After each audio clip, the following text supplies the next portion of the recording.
Yep, now Right. stop. Okay. Well spotted. Thank you for that. Let's hope that's the last hitch. Right.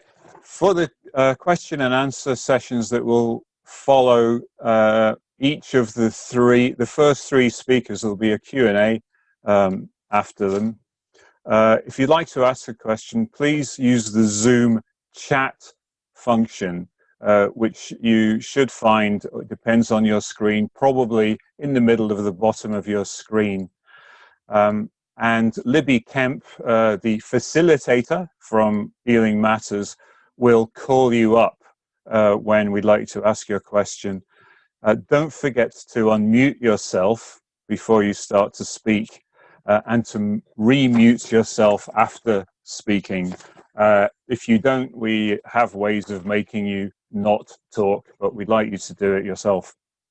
So, to introduce the first speaker, and I'm checking that the recording light is on. It is.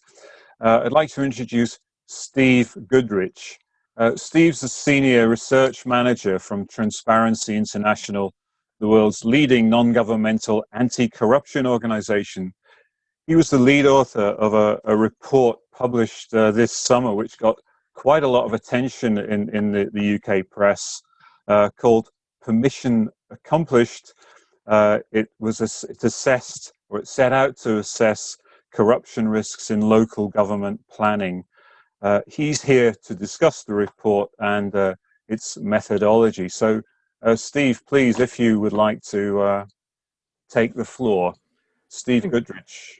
Thank you, Roger, and thank you everyone for coming along tonight. I've got a PowerPoint presentation. Don't worry, it's not going to be death by PowerPoint slides. There's lots of pictures and hopefully quite engaging. I'm just about to share my screen so you can see it. I don't really need to do the first slide, so because it's already been introduced, but yeah, I work for Transparency International UK, an anti-corruption organisation with colleagues in over 100 countries throughout the world, including challenging contexts like Russia, Nigeria, Bangladesh, but we work on corruption in the UK and how the UK contributes towards the global corruption problem. This evening, as introduced, I'm going to talk briefly about our recent piece of research, Permission Accomplished, which looks at corruption risks in local government planning. What I want to do from the off is just be very clear about the overall findings of it, which is that whilst there was a significant amount of concern about the conduct of councillors, what we did not find as a result of this is widespread or endemic proven corruption. There are many possible reasons for that, but I just want to sort of start off from the off that this is about as much about managing the perception of the abuse of entrusted power as it is about endemic corruption in local government. So I just want to be clear about that from the start. But I want to talk through sort of three things as part of this presentation. Firstly, the context and why we actually decided to do it in the first place. Secondly, I want to talk you very briefly through one of the main parts of the research, which is an assessment of how local government across 50 local authorities helps to try and mitigate corruption risks in planning decisions in their own context, and then a brief overview of the recommendations for change. My voice is going because of the amount of Zoom calls I've been doing recently, so I'm going to keep it relatively short, so hopefully there's more time for Q&A at the end. So in terms of the context, what really spurred this on was a number of media reports about opposition and concerns around some major redevelopment schemes, particularly in London, but not exclusively, which saw large, usually social housing projects being torn down and replaced by new developments, often with a net loss in social housing. And I think the concerns were twofold. Firstly, about the net loss in social housing, particularly in contexts where there's a high demand for low cost and affordable housing. But secondly, the relationship between those who are involved in these decisions and the developers and their agents. And that was really the sort of main focal point for us, is about, what was the relationship between these various different actors that gave rise to public concern here, and was there any sort of merit in those concerns or any evidence of an abuse of entrusted power for private gain, which is how we define corruption. So to explore that with sort of a standard 5-stage process for big research projects like this, the first being a scoping stage, looking at the available literature, stakeholders who have an interest in it, any relevant data points we could use to inform our research, as well as understanding the legislative and policy context in which we're undertaking it, and then identifying case studies from open source of stuff that's already been reported in the press. The second stage would then take that and we refined it into a set of research questions, and then frame that within our general theory of change, which is about working constructively with decision makers to help improve, whether it be policies, procedures, or legislation, and trying to think what can actually help them do that. The third stage was about collecting relevant data, so that's like hard stats on gifts and hospitality to councillors, for example, or the extent to which some councillors had second jobs working as agents for developers, as well as qualitative research, so basically interviews with campaigners, those working in local government, and those with an interest in these issues. We then pulled that all together, we marshalled that evidence base, looked at where the loopholes in the law were and what the issues were, developed a set of recommendations for change that we challenged internally, but we were also subject to external peer review by a bunch of experts who have experience of working in local government, ethics and propriety, and with an interest in planning as well. And then the final stage is dissemination, so which is why you've all heard about it. And from that, we found 3 main areas of risk. And many of these I think you'll probably have heard about before and may sort of resonate with some of the issues you've seen in Ealing as well.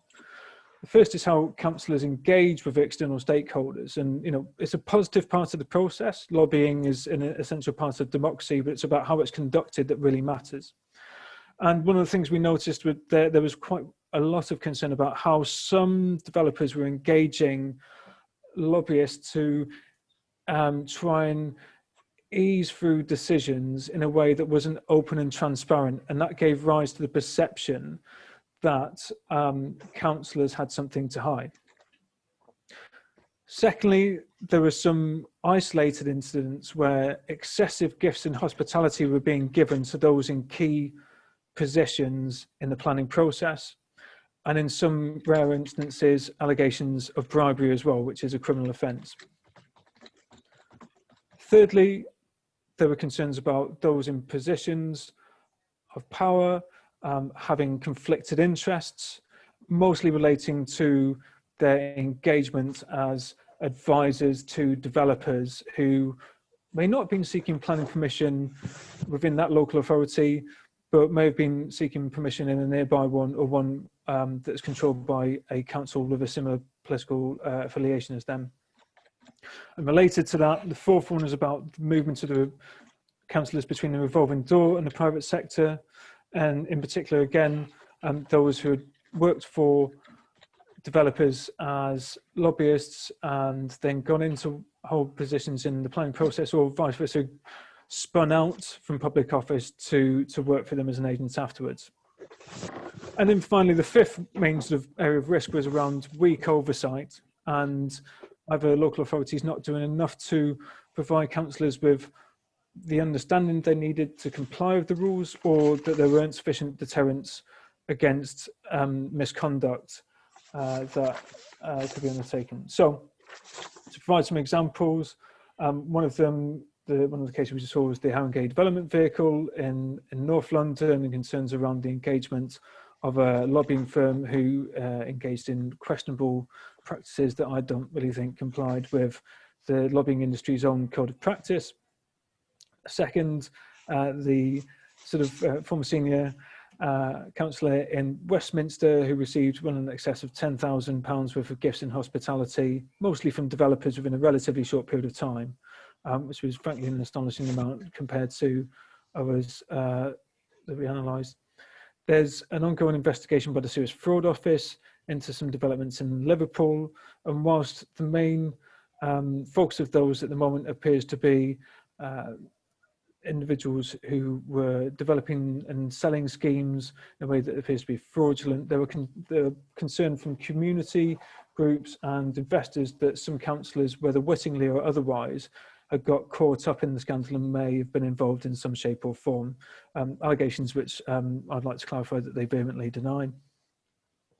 And then finally, there's, as I understand it, still an ongoing investigation into alleged bribery in Tower Hamlets, which involved an intermediary of councillors, so not councillors directly, but just to sort of show, another example of how serious some of these allegations got.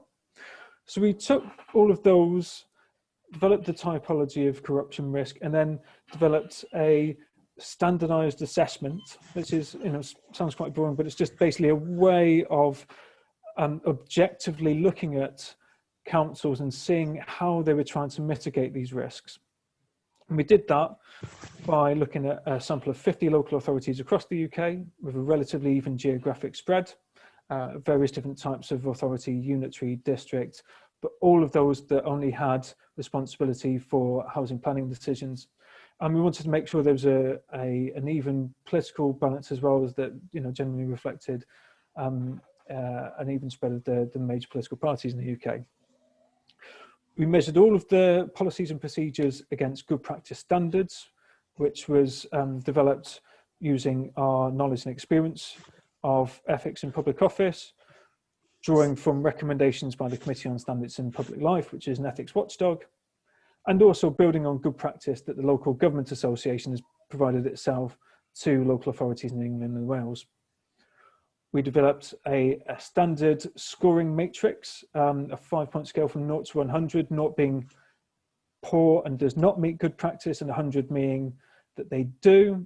And this sort of went through a number of iterations, from an initial review of council's policies and procedures, then an internal bit of quality assurance. We then provided local authorities with 2 opportunities to comment on our findings, which fortunately happened just before the COVID-19 outbreak. And then we sort of put it into banding, because we recognise sometimes media and stakeholders can get a bit fixated on the exact score, whereas actually what we wanted to do was try and provide an understanding of the spread and roughly like where councils performed in a league table of sorts, but not one where it's we're sort of splitting hairs over 1 point here or there. Actually, it's about the general bands and where councils sat in this. And just to be clear, we were looking at what they had in writing in their policies rather than what they did in practice, because that's what they can be held accountable for over time, and it's harder to change. And as you can see from this table, most councils that we looked at didn't do very well. There was a scattering that were higher up the table in band C, but 84% scored a D to an F, which is obviously mean that there's room for improvement. And we've been trying to take forward with a number of local authorities conversations about how they can improve what they've done. We're happy to share the methodology that we've developed. We think that, based on our experience of this trial run, that it could be refined even further. And we'd be happy to share that with Ealing Matters or anybody who wanted to replicate it in other parts of the country to help spur dialogue with local authorities about how they can do better. Yeah, great. Just about to wrap up. And then finally, 10 recommendations for change. These are all in more detail in the report and why we've recommended them. But, if I could pick out sort of like 3 headline ones. Firstly, there could really be better, tighter controls on gifts and hospitality given to those in key planning positions. And there are much tighter controls in places like Scotland and local authorities to prevent the perception or reality of decisions being bought, and that should be applied here as well. Secondly, we think that councillors shouldn't really be working as lobbyists for those seeking planning permission, and we think the industry should take a lead on this by banning their members from employing councillors as they do for MPs and other members of other legislatures. And then finally, we think there could be better oversights of councillors' conduct, principally through better advice and guidance and clearer rules for them. And I think that's been a large part of the issue, but also, there was an argument for central government to legislate for more meaningful sanctions that local authorities could apply in more egregious cases of misconduct. Anyway, that's it, just before my voice starts to go, and I hope that makes sense, and interested to hear your questions. Thank you very much. That was a real kind of whistle-stop. Appreciate you compressing such a large amount of work into a short space of time. So I'm just looking over at Libby to see if she's got some questions lined up. But just while we do that, I wondered, Steve, what do you expect to happen as a result of this work, and what would you like to happen? I mean, what we'd like to happen is for councils to engage in constructive dialogue with us about how they might be able to improve themselves. And I think we're keen to work with the Local Government Association on how we can improve their model code of conduct and their advice to councils to sort of help them understand what they could do better. You know, a lot of this isn't really asking the world. You know, it's about being more transparent. It's about sort of doing things that are common sense, pretty much, applied in other parts of the United Kingdom, like Scotland and Wales. And just to make life a bit easier for themselves. You know, regeneration can be really difficult and challenging. You know, there's winners and losers. And the last thing you want to do is open yourself up to allegations that at the root of it is some sort of inappropriate quid pro quo or misconduct, when actually, you know, the situation is usually more complex than that. So it's just about how can we make sure the conversation is about, you know, the complexities of these regeneration schemes rather than like allegations of corruption. Right. So I see there's a question from Jeanette Gross. Jeanette, would you like to ask your question if you unmute yourself? Yes, thank you. First of all, Steve, thank you very much. I think you and Transparency International are doing a really great role in exposing potential misconduct and putting policies in place. So my question is about members of the public, if they have information on potential misconduct in a council, in terms of practical action, what can a member of the public do, and what is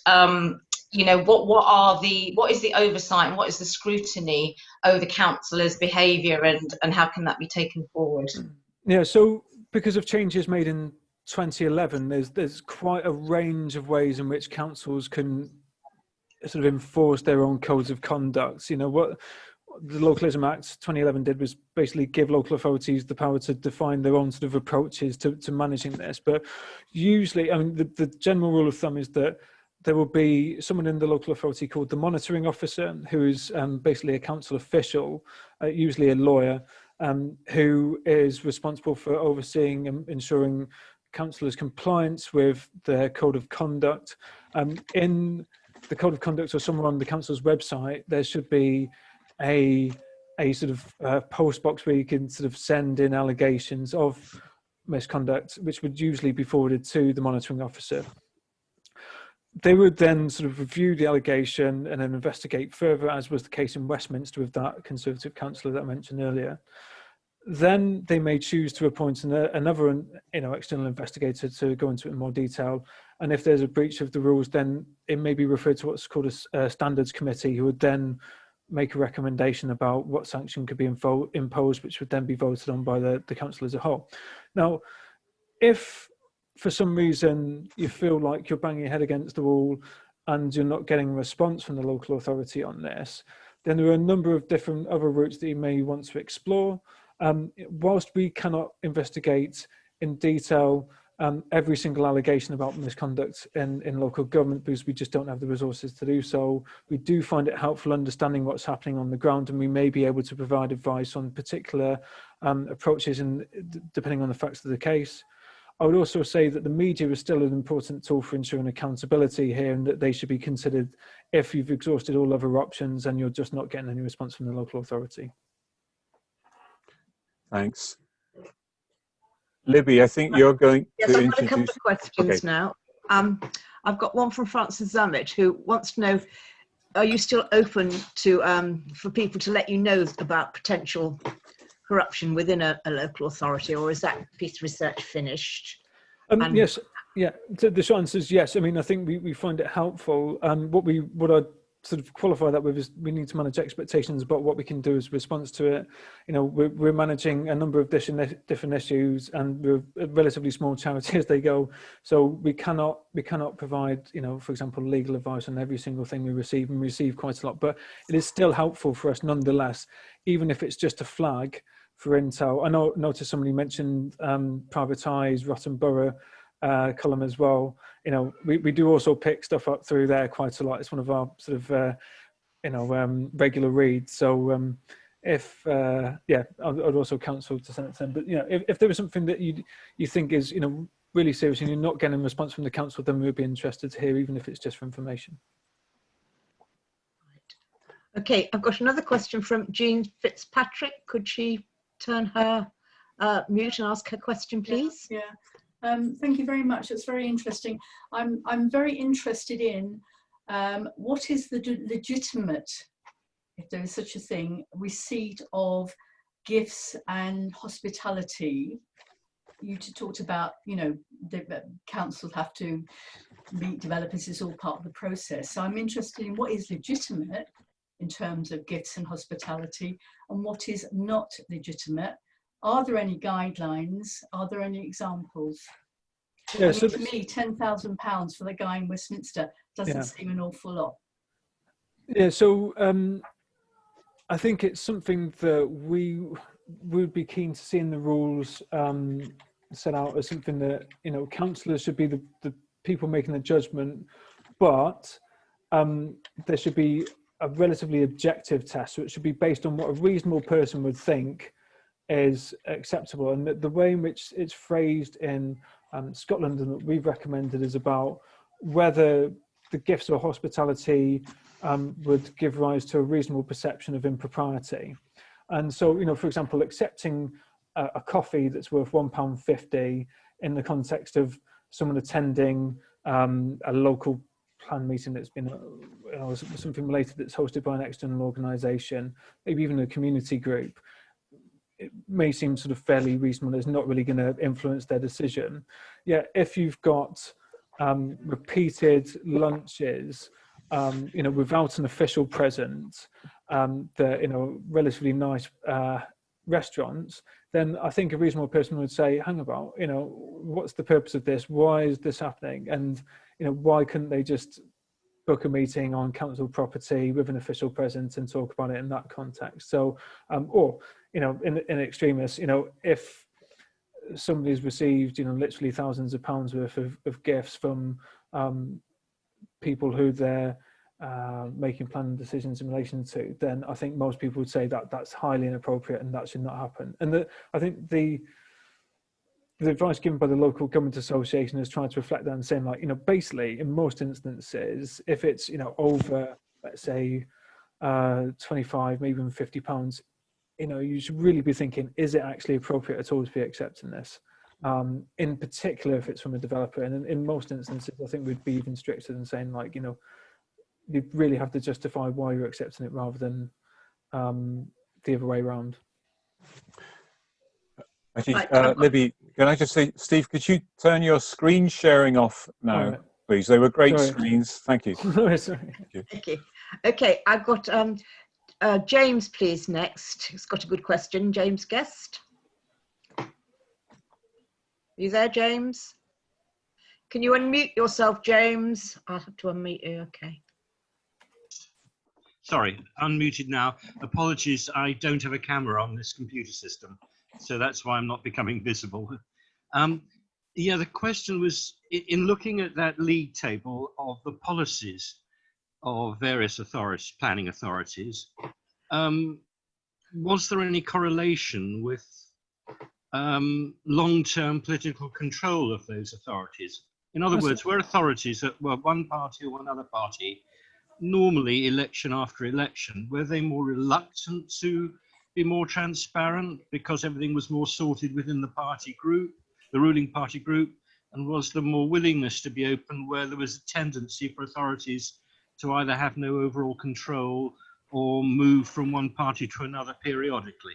That was the question. That's a very good question, and it's something we did actually look into just to sort of test that hypothesis, and we didn't really see a strong correlation between the length of time in which the local authority had been in power for. And we used data that went back, I think it was about 40 years or so, and those scores. I think there was a very slightly moderate one, but it didn't seem to be that statistically significant. So I think I can see why intuitively that would be the case. We didn't see strong evidence of it statistically. Right. Next question is Amanda Suter.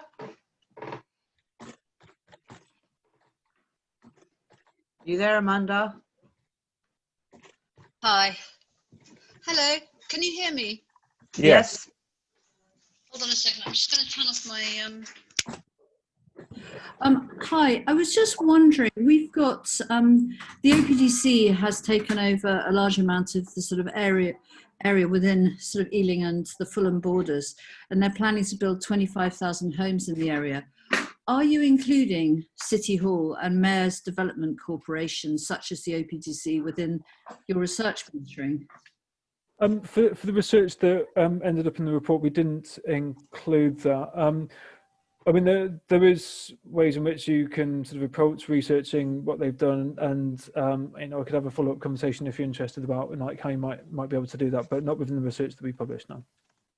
All right, thank you very much. It's really interesting what you're doing. Thank you. Right, I've now got Clive Naylor who'd like to ask a question. Yes, hello. A question about how you deal with the issue of general political donations. If you have a ruling party in power in a council, how do you judge whether donations that are made to a political party can result in permissions being granted, which might not otherwise have been granted? How do you deal with that? So, I mean, as a starting point, there's transparency over political donations. So anything over certain relevant thresholds. So if it's to a local political branch over £1,500, or to the central party over £7,500, then that's has to be reported to the Electoral Commission, and that's on the public record. So as a starting point, you can at least sort of do a starting point for follow the money.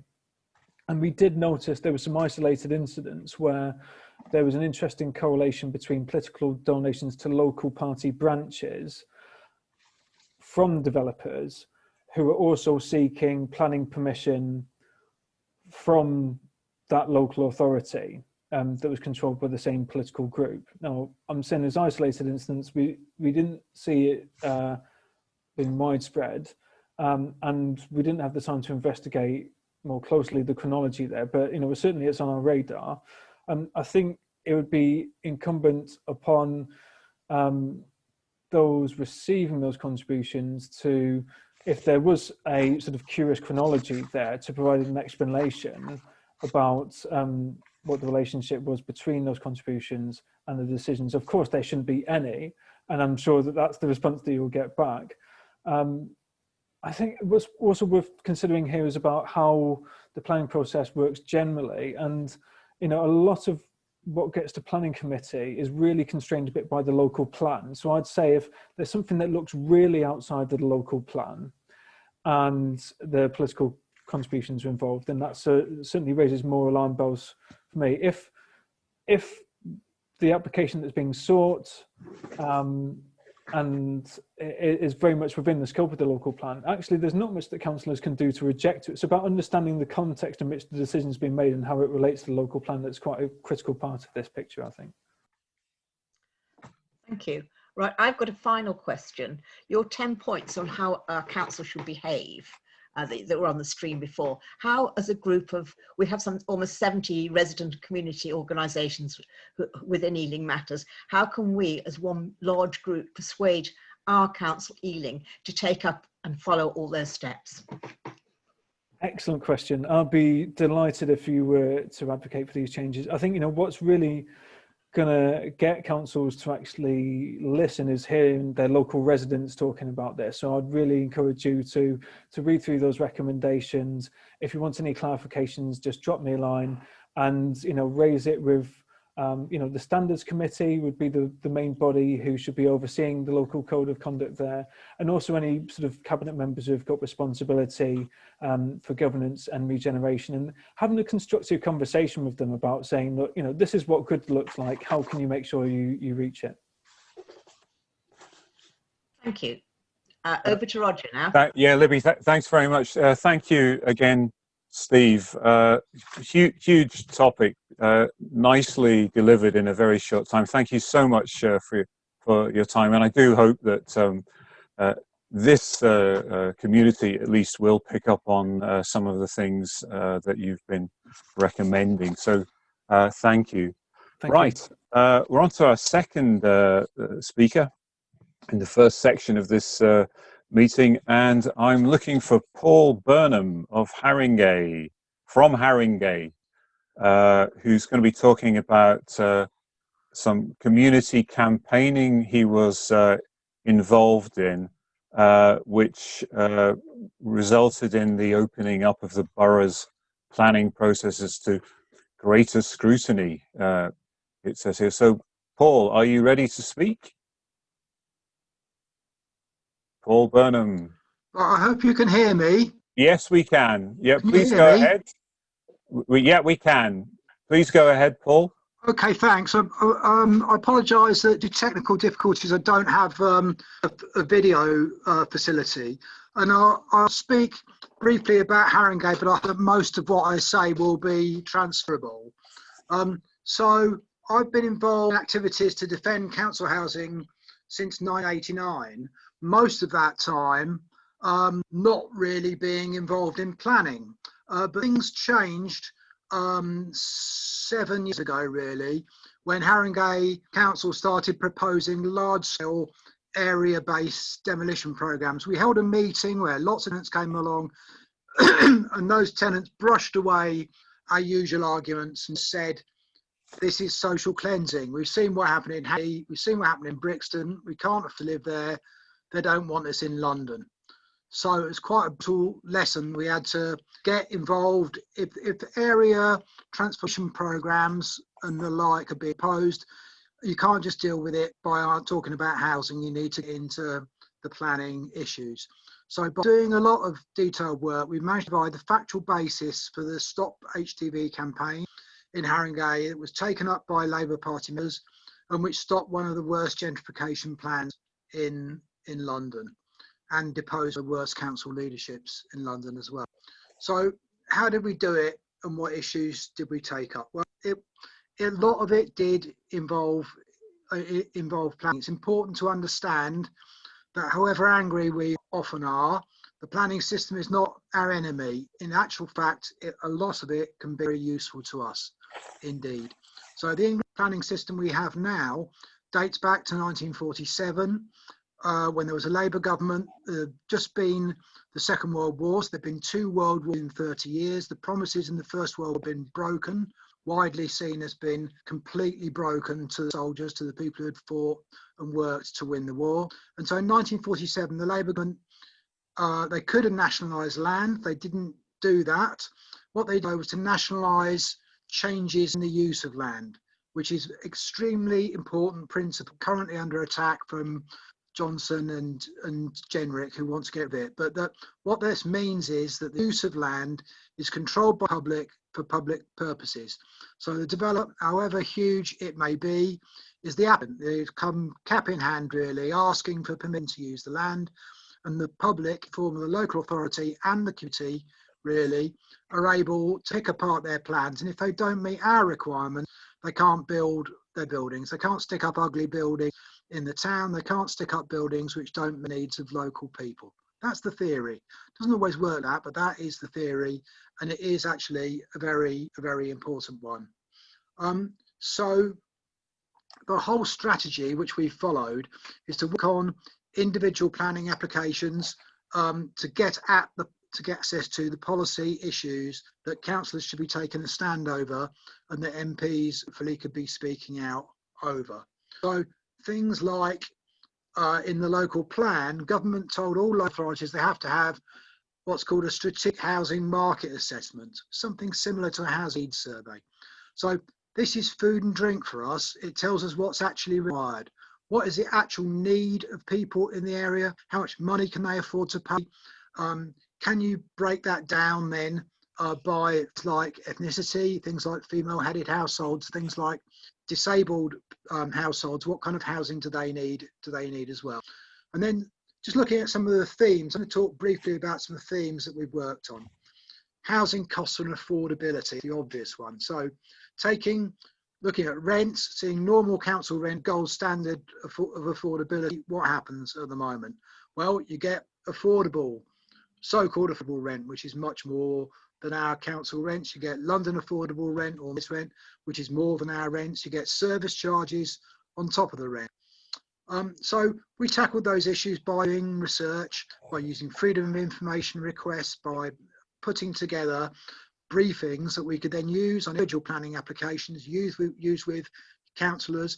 We made official complaints about planning reports, didn't give the facts accurately as we saw them. So, and you can then use affordability evidence. Who can afford particular rents, like social? Who can afford social rent? Actually, these days, official statistics show that a lot of people can't afford even social rent. So the Department of Work and Pensions produces statistics on low-income households, which show exactly that, affecting families with children. Families with children experience material deprivation and live in families with very low incomes when they're social renting households. 47% of food bank users in this country, it is estimated, as social tenants. In other words, the most affordable rent regime still leaves tenant households in poverty. Why is this? Well, because the rents too damn high is the answer. It's been increased too much. Also, social rent these days often means social rent plus surcharge, which can be a lot of money. And it probably means that it's not a social rent. It may well be an affordable rent plus service charges. So in that case, we can see that a lot of these rents they're putting forward are unaffordable.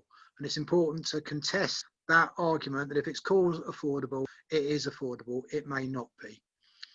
We then looked at the fact that most of the preferred tenures which they're building, most of the houses that are being built, including affordable housing, including social rent housing sometimes, require upfront deposits and advance payments. Now, we found a sentence in this housing needs survey for Harry, which said that 48% of all households in our borough have no savings or they're in debt. So that's stuck out like really stuck out very prominently. Think what that means. It means that people can't afford to start a tenancy if there's advance payments. They can't afford shared ownership. They're having to juggle their debts as well as paying their housing costs. That is what poverty looks like. And the question is going to be, what's the breakdown by ethnicity? So a battle followed to get the information, but we got the information and it shows predictably exactly what you'd expect. If 48% of all households have got no savings, the proportion for white British households is 67%.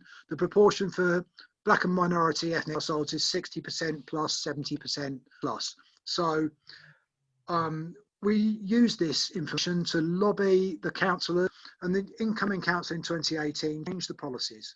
So one of our great successes, they changed policies to support social rent instead of mayor's, which is £60 a week higher, and on the intermediate side, not to support shared ownership, to use discount market rent.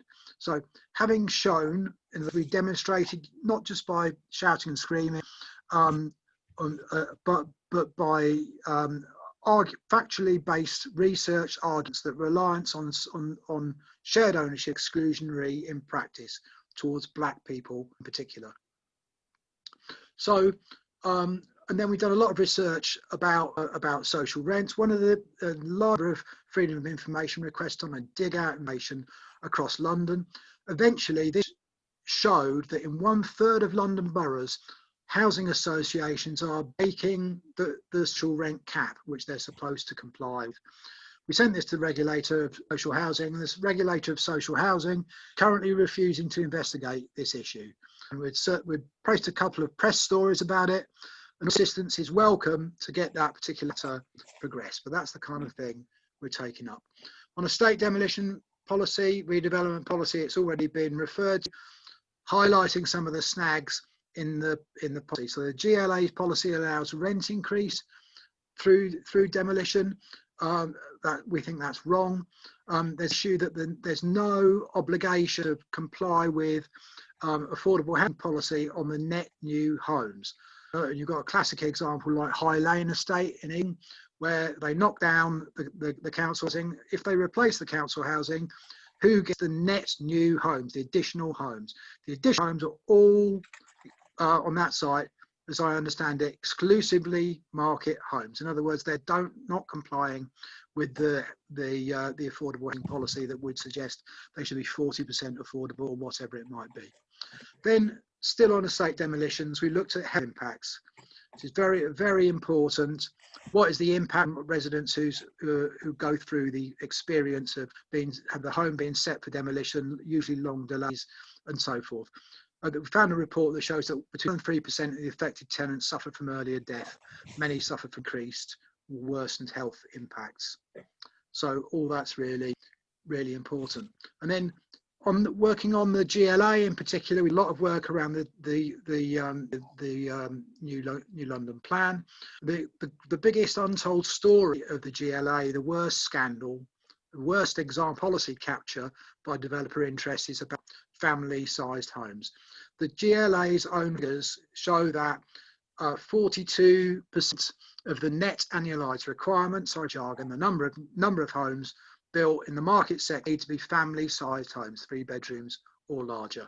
But the GLA did the opposite. At one point, the GLA tried to ban boroughs from having any targets for the proportion of family-sized homes. They had to back down from that, but we're still seeing a situation. Most of us will be familiar with the situation that every development comes through disproportionately 1 beds, disproportionately bed sits, disproportionately 2 beds, and very few family-sized homes. It's a scandal. It's a recipe for overcrowding affecting families and children. On child yields, we had a similar battle about the whole argument about whether or not owner-occupiers have children. We had the suggestion that on the average development in Haringey, they'll be able to find only 7 children per 100 dwellings. Absolutely ludicrous. We pushed them back quite a bit on that. Not far enough, but we pushed them back. Then you have the issue of market housing. 20 years ago, probably, I think market housing would come through. You say, well, this is meeting local demand for sustainable home ownership. That's no longer the case, because maybe half of the market housing that's being delivered comes through as private. Increasingly, it's corporate private rent, and there's lobbying for around behind this, like the British Property Federation. I have a look for their online report of their lobbying at Labour Party conference in 2018. They couldn't believe how easy it was. The Labour Party members were there supporting Corbyn.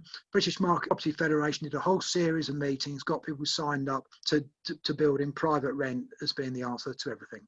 And of course, even if the homes are nice, the homes are new, homes are designed, it's expensive, it's insecure, there's no welfare support for long-term unemployment or for sickness, and there's no ability to retire and continue to live in the property. So as my mum used to say, you're pouring money down the drain. So it doesn't meet the kind of objectives that we ought to be seeking, and we need to highlight that.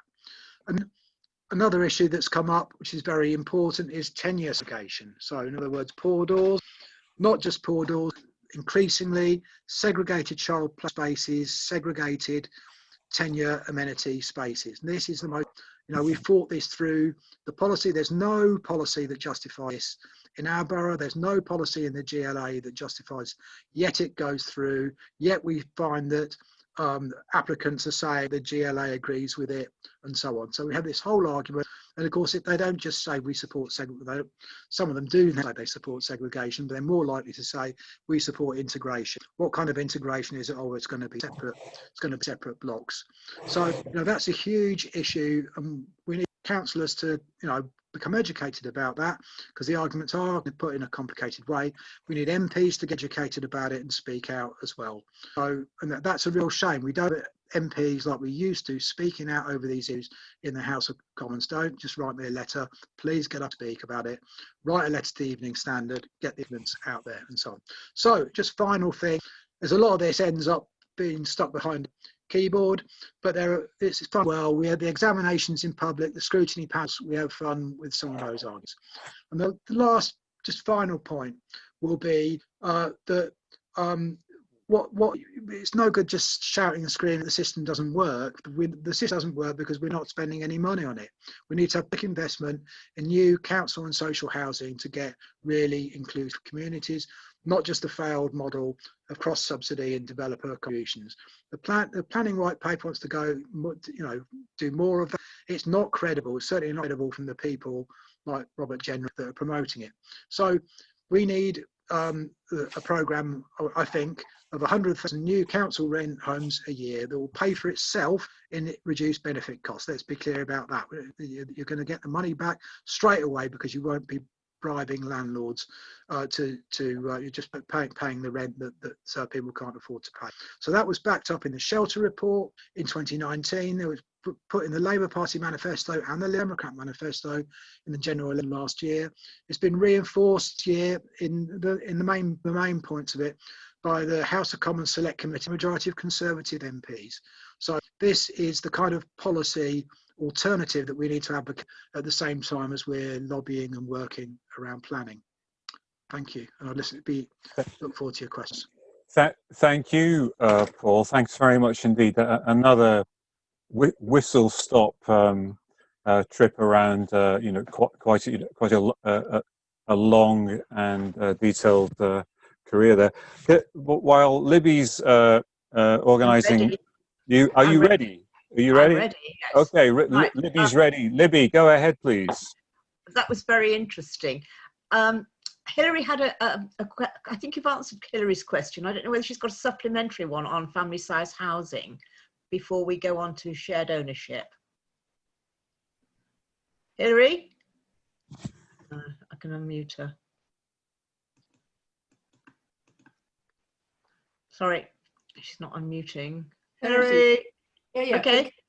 Yes. Okay. I mean, I understood that the GLA was kind of stipulating that it should be at least 40% of new housing should be at least, family sized.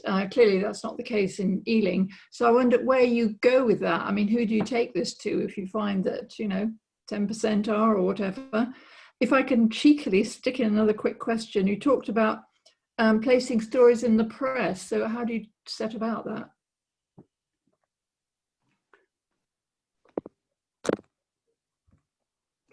Okay.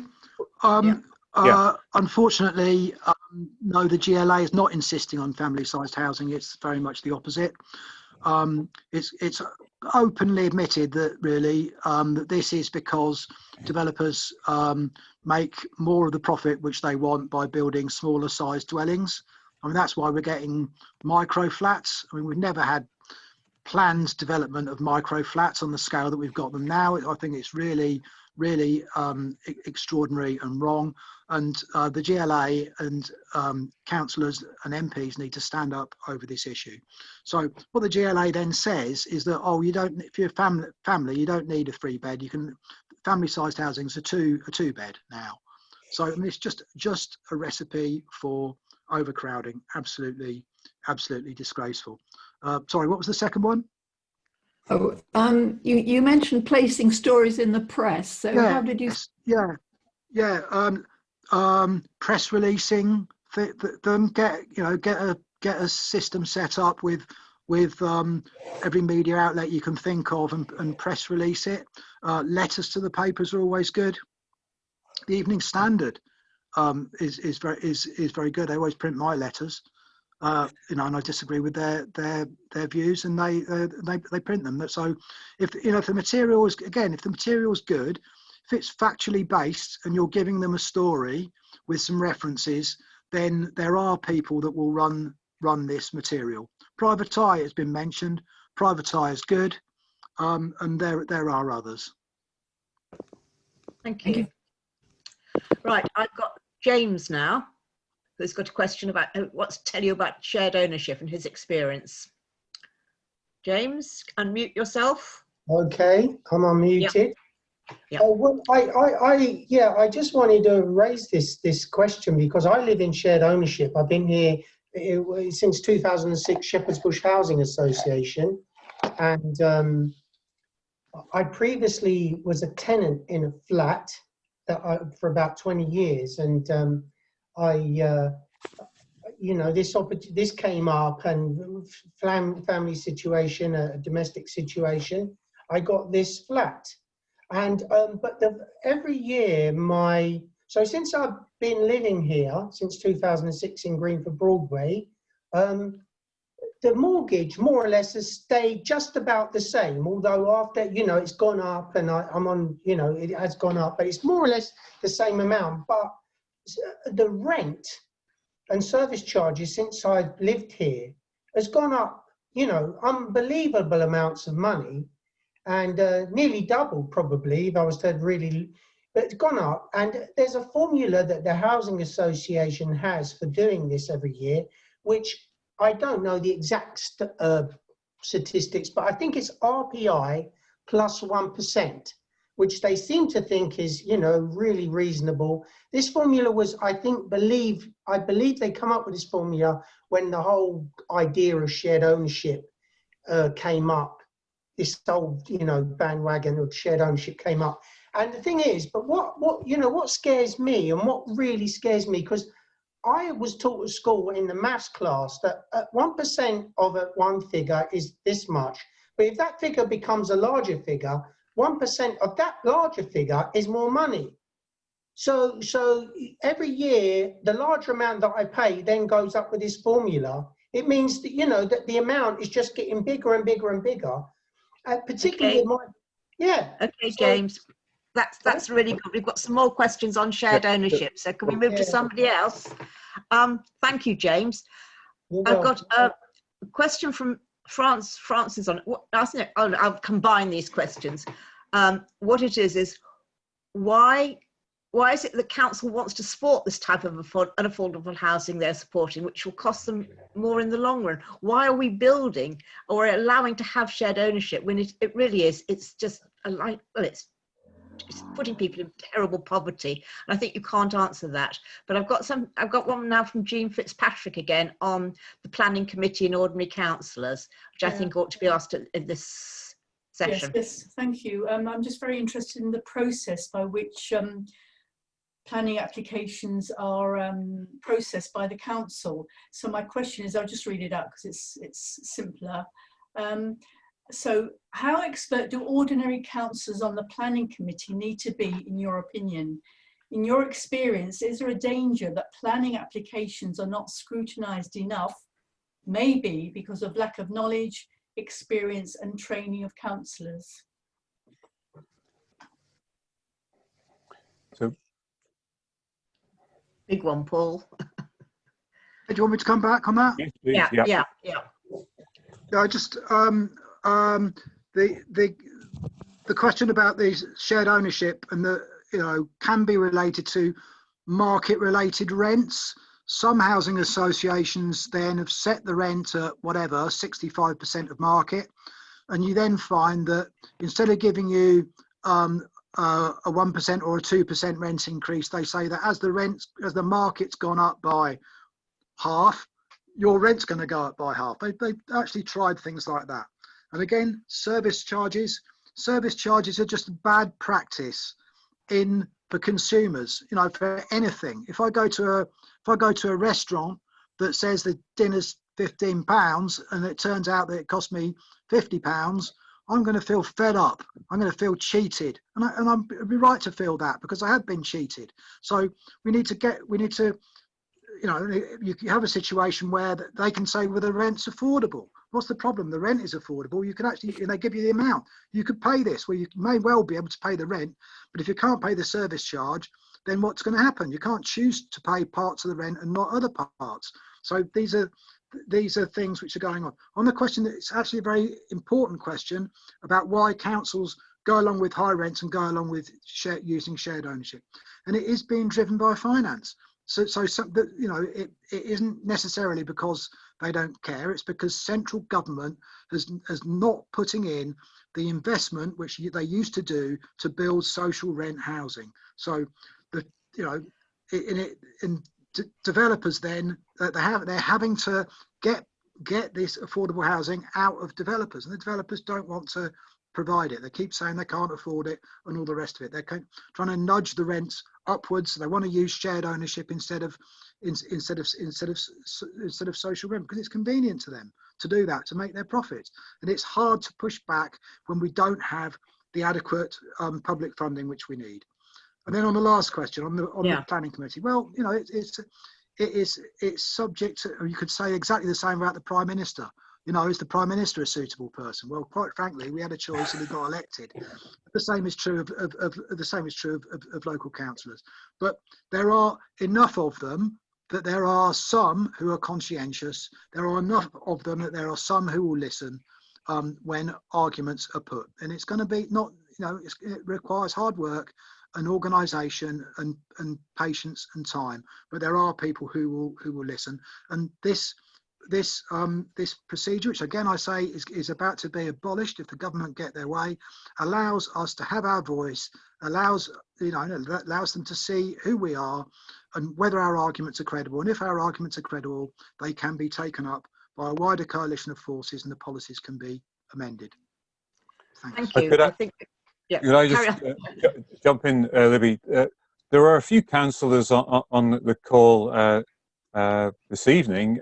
Would any of them care to respond to any of those points? And I don't mean to put you on the spot, but I guess I am a bit. It'd be nice to hear the councillor view of some of the things that have been raised. Anybody want to?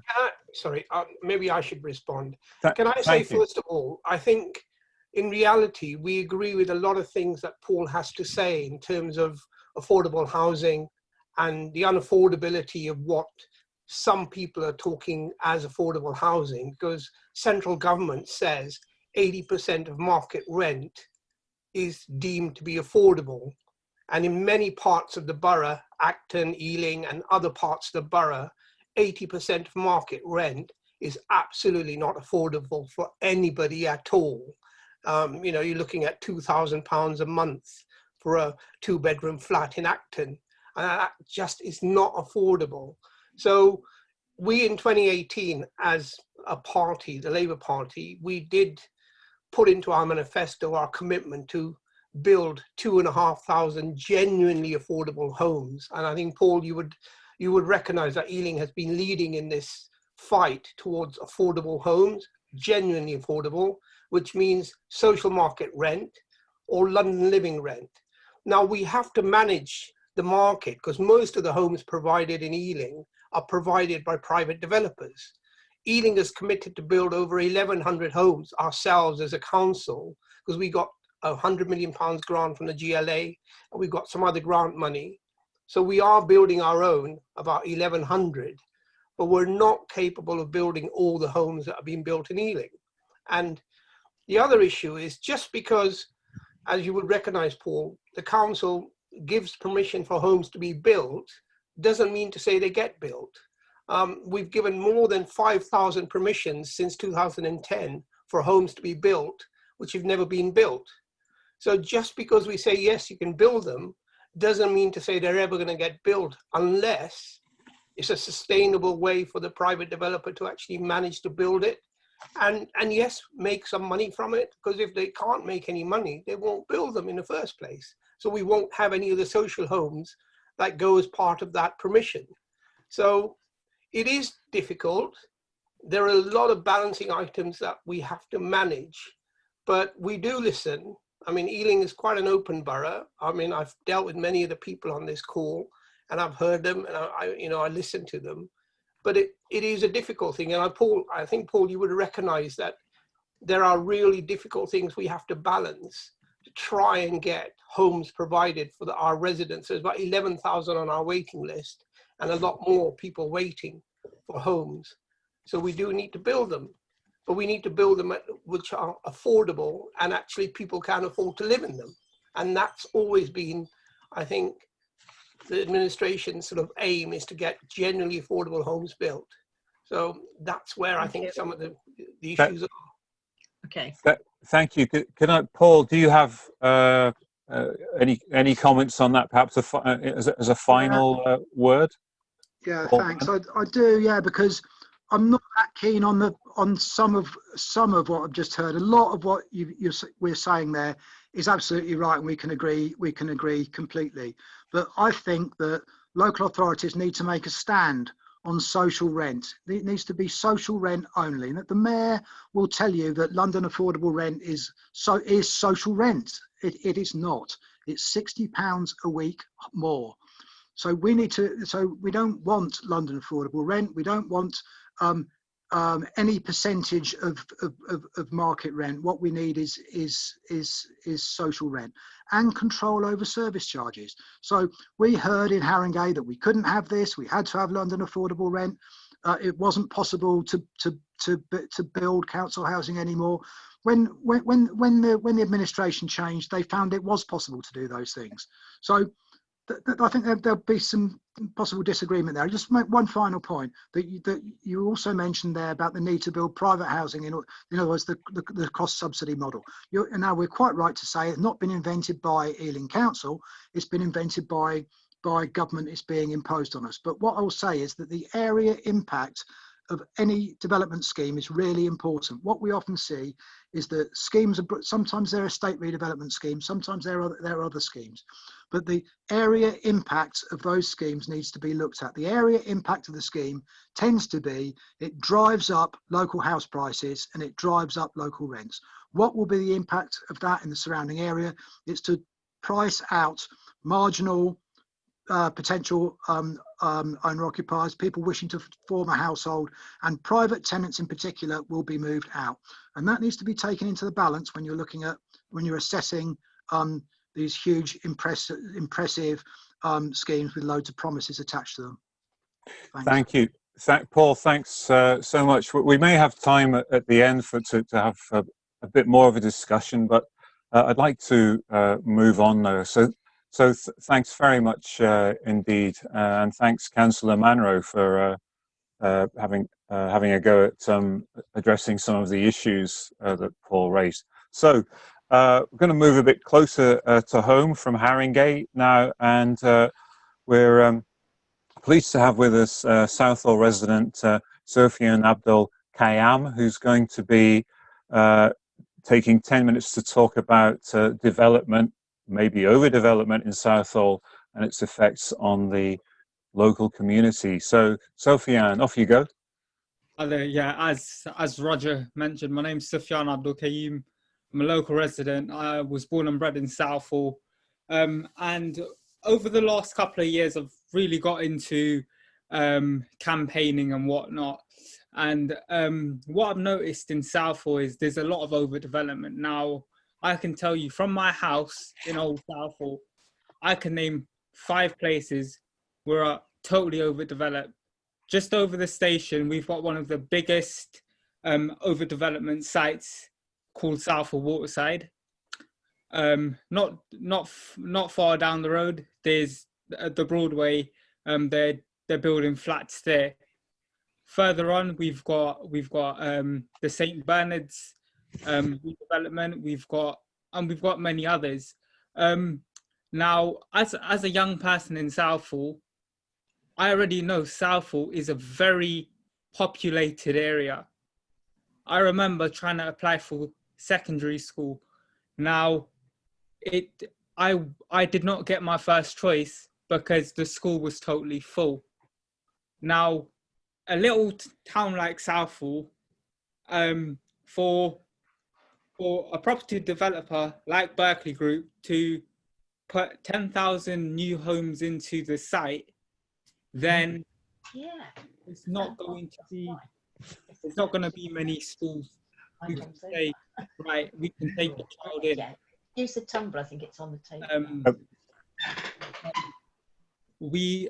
Another thing is the sheer amount of people who have tried to contact the council, including myself, on various occasions, to complain.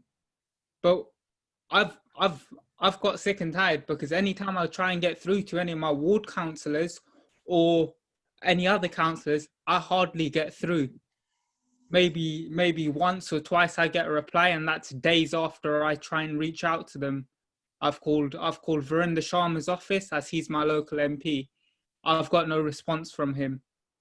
So then, obviously, now with the campaign I work with, Cash, I've got somewhere, and we've pushed, and without us, obviously they were meant to be remediating the Blue Gas Holder site in October.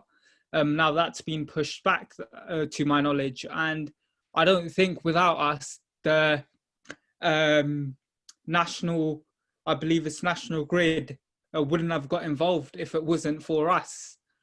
And when they applied for this site to get redeveloped in 2010, the Mayor of London overturned this.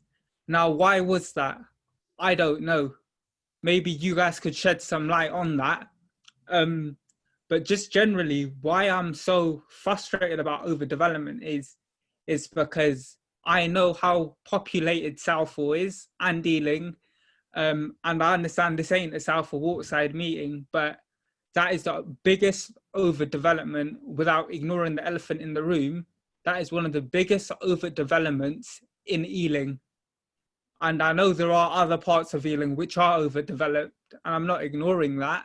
But to my knowledge, that site in particular has got to a stage where there might be a slight possibility to say to Berkeley Group right now, obviously not stop what you're doing, but have proper mitigations in place. Because what they are doing right now is they are not looking after the health and the well-being of others, of the members of the public. We are the taxpayers. We deserve our health. Yeah, because our health, we can't. I don't know about you lot. I certainly can't afford £2,500 for private healthcare insurance a year, or whatever it is. Some people can, and certain councillors may be having private healthcare insurance. Some councillors who represent Southall don't even live in Southall. They might have a paid house in Southall, but they don't live there, because we know it, because we've gone there, and they've never been there. So why is this? Where is our justice? Yeah. Thank you, Roger. No, thank you. Before I hand over to Libya, I wonder if I could ask Paul Burnham. Paul Burnham, I wonder if what advice you would have for Sofiane about how to campaign effectively for his community. I mean, how do you achieve visibility, which seems to have been hard to come by so far? Paul, would you like to chip in? Yeah, I think it's things like holding meetings, things like leafleting the area, things like involvement in coalitions, which I think Ealing Matters is a very exemplary example of that.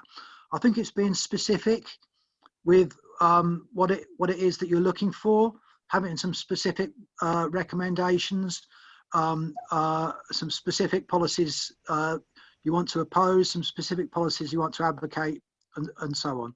And those are just some of the suggestions I've got. Yeah, so Paul, I don't know if you know about our campaign, but yeah, we have been campaigning for the last 2.5 years, and we have got, we've leafleted, we've raised money for the first stage of legal advice to a QC, but we don't know how, obviously, other members of the group might know where to go from here, but I certainly don't. And I really hope, as a wider group, you guys could shed some light on when, where we can get some help, in terms of maybe the councillors coming forward and speaking up, because we know there is maybe 1 or 2 councillors in Southall who speak up on our behalf, and maybe there is a councillor from Southall on the call. I don't know, but yeah, there's only 1 or 2 councillors I can certainly call at any time, and they will answer my queries, and that is the Southall Broadway councillor. Right. Libby? Yeah, just one thing, Sufjan, you spoke to me earlier when we were going through this about your feeling that all the buildings they were building in Southall, who were the people who were going to live in them? And I just wondered whether you could just bring that back up, your theory about who's going to live there. Yes. So it's also about the marketing. So especially Southall Waterside, a lot of the marketing is in the Far East. Now, people, all right, fair enough, you can market your properties abroad, but it's like they aren't going to be supporting the local economy. They're not going to go down to Southall Broadway and go shopping. These people are probably going to be well off. They will probably go across the road to the station, get a straight train to Heathrow Airport, fly out of the country, or they might go to Westfield or to Harrods to do their shopping. Because these people who are coming to these flats, because I'll tell you, these studio flats I was looking at, they started off at something about £372,000 for a studio. Now, I don't know about you, but that sounds like a hell of a lot of money for a studio flat. Thank you, Sophia. And I think yes, that's really good. Thanks very much. Right, over to you, Roger. Right. Well, I see it's 8:15. So I think was there anybody else who had a question? I think I can see a hand waving. Is it Arthur? Yes, Arthur Breed. Yeah, Arthur. We've got about a minute before. I just wanted to say that the Barclay Group's profits are about 35% on turnover, and Tesco's about 7%. Now, this is a really important area of the market, and it looks as though it's very profit-driven and very greedy. And our council seems to be very closely aligned with Barclay Homes. I'll say no more, but I just think that this is a very hungry, profit-driven company, and it would be much nicer if they were in cahoots with a more comfortable company like Tesco. Right. Thank you.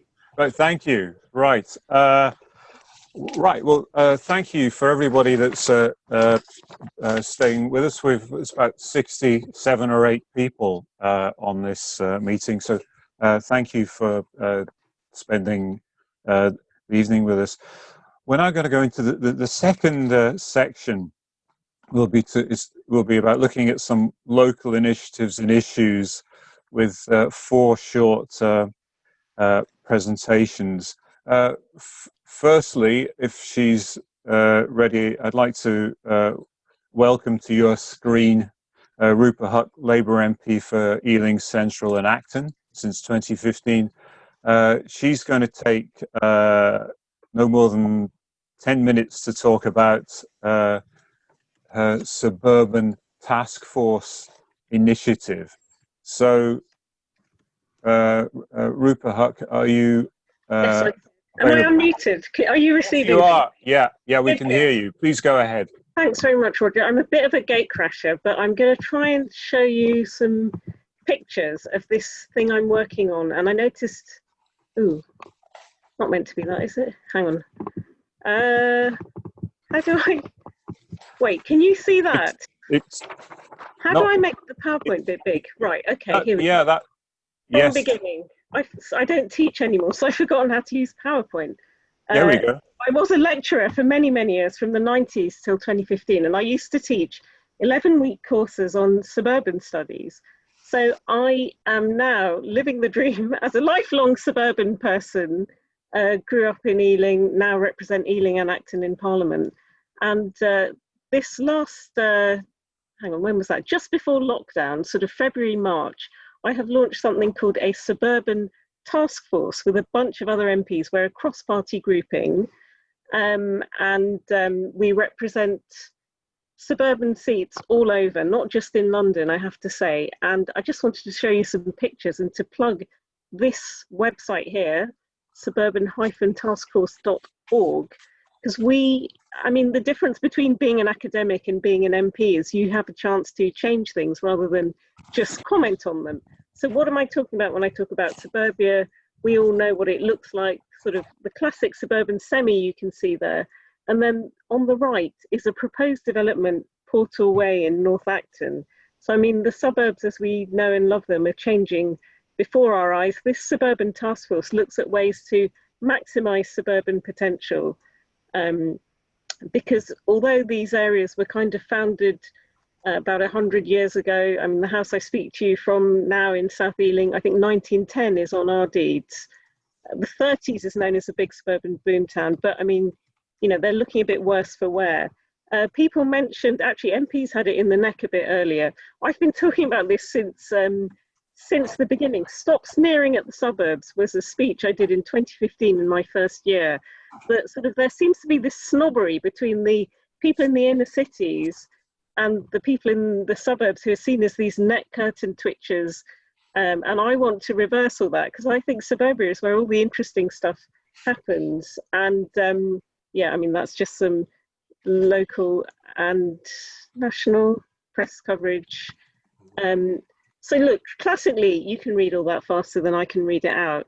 You think your suburb is a bit of a dreary, boring place, but you do have space, but everyone there is a bit homogeneous, conformist, boring, fuddy-duddy, whereas by contrast, the inner city is seen as exciting and vibrant, all those kind of things. So, I mean, I would argue that certainly with gentrification that made, you know, your Zone 2, Islington type of places, I'd say some of those ideas about suburbia reversing that, hang on, I've got some quotes that can show, that can exemplify these. Ian Chambers is an urban studies textbook. Those who could choose abandoned the city centres to philanthropists, working class and urban poor. So there used to be this idea that, you know, it's kind of glamorous and almost heroic to stay in the inner city, whereas the inner outer suburbs, said George Orwell, prison cells, semi-detached torture chambers. I mean, I think that's a bit strong. And I think, as I say, all the exciting stuff, if you look at from grime music to punk, the Beatles, Here Beneath the Blue Suburban Skies, it all came from suburbia. That's the kind of house I grew up in Brunswick Road first, then Linwood Road. So again, Ealing, classic suburban place, queen of the suburbs. It was actually a Victorian marketing slogan of house builders, although apparently the council is trying to move away from that image. I mean, I personally think it's there. You can't completely delete that. A lot of suburbs are based on public transport. Acton has got every compass point a station named after it. Ealing and Acton would not be there without railway. So suburbs have got a lot of potential. The Brentham estate people know well. I sort of, when I was living in Brunswick Road, learnt to ride a bicycle in those Brentham estate roads, fell off many times. Brentham Club I know very well. But sort of modern challenges, densification we talked about. Actually, Gurnell sounds like it's been rescued by the Mayor of London. There were people opposing this. The Red Block rebels, you may know of. We are. Yeah. Many of them here on this call. I do feel when I saw who's on this call, my whole life is flashing past me. Lots of people I know. So yeah, I mean, again, if our suburban landscape is changing from what we know and love it, what can we do about that? Some of the developments coming on stream, Portal Way, Goodall Street. This one's going to be huge. I think it'll be the biggest. So again, just some points there about why our suburbs are changing. Lockdown also is changing things. People are saying they don't want to hire city centre office space anymore when people can work from home. Online transactions are changing what were suburban high streets. 1 million people furloughed, a lot of people falling through the cracks. So again, your home-life balance, which defined what a suburb was, it's sort of the word dormitory town as well, I guess, where you go and sleep after a hard day's work. Your quick route into the city on the Central Line, Piccadilly Line, District Line, we've got the lot in Ealing. That's changing with people working from home, having Zoom in the house, being careful about what's on their bookshelves. And then again, climate emergency, we know we have active travel, quite controversial. I think we could have a whole 2 hours on this, couldn't we? I think you all know what I mean, don't you? So anyway, look, please do submit to that link. And just another little picture I wanted to show you before I go, because I'm, as I say, gatecrasher. So this is our call for evidence. You've got till the end of October. And if you go on that link and we can get it round, hang on, how do you turn over the pages? Yeah, there's lots of things going on about sort of making suburbs fit for the future, sort of thing, breathing new life into these areas, which, as I say, you know, if you think about it, the inner cities, Thatcher, when she won in 1987 and realised she'd lost the whole of Liverpool, Manchester, a lot of our big cities, said we've got to do something about those inner cities. So you have these urban renewal task forces. Nobody ever thinks of the suburbs. The countryside have their champions, but, you know, suburbs are just kind of there, left to get on with it. They've got so much potential. But as I say, they're sort of been a bit drab and around the edges. You're telling me to shut up. I mean, look, a combination of a lecturer and a politician is someone who could go on for a long time. As I say, I used to teach 11 weeks times 2 hours of this.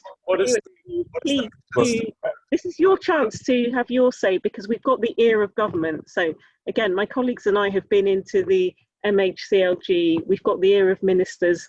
You know, they're going to look at the recommendations of this. So what we want our suburbs to look like in the future, have your say, submit to that URL, wherever it was, and happy to take any questions on anything. Thanks. Thank you. Right, I think we've got time for a couple of questions. Libby, have you spotted anything? Rupert, could you please share your screen? Yeah. How do I do that again? I've forgotten. It was something green, wasn't it? Back to the green thing. Where's it gone? I've lost everything now. Hang on. You'd think I'd know how to do this thing, and I do it that many times a day. I've lost everything. I guess we'll all have worked it out by the time we get to the. Okay, it's gone. Right.